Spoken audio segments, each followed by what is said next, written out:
Wel, mae'n dibynnu pa ddwrnod o'r wythnos. Right? Ar ddi llun fel heddi, dwi yn yr etholaeth sydd i fi yn Abertawe, Castell Nedd, yn gweld pobl sy'n dod fewn trwy'r drws. Mae'r swyddfa yma yn yr etholaeth ar agor o 9 tan 5 bob dydd y beth, ond wrth gwrs ar ddydd Mawrth a dydd Mercher fi lan yn y cynulliad, a'r 2 aelod o staff sta fi sy'n delio efo pobl sy'n troi lan. Ac wedyn, yn y pnawn, fi fel rheol yn cynnal cymorthfa yn rhywle, mewn rhyw lyfrgell neu mewn rhyw neuadd gymunedol.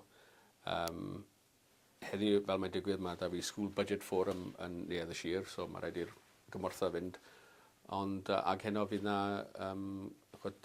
gyfarfod gyda tenantiaid heno. A fel dyna di llun arferol, fel yn dweud, di Mawrth, mae yna wahanol gyfarfodydd yn y cynulliad, a di Mercher, hanner dydd Iau, wedyn prawn dydd Iau, dwi'n ôl am fan hyn, yn gweld pwy bynnag sydd eisiau dod fewn yma. Ar ddydd Gwener, fi'n cynnal street surgery, da ni'n dewis strydoedd mewn rhywle ac yn cnocio drosau a gofyn i pobl os dan nhw broblem. Maen nhw eisiau gweld ei aelod o'r cynulliad ynglyn â fe. Ac ar brawn dydd Gwener, fi'n feddyg teulu.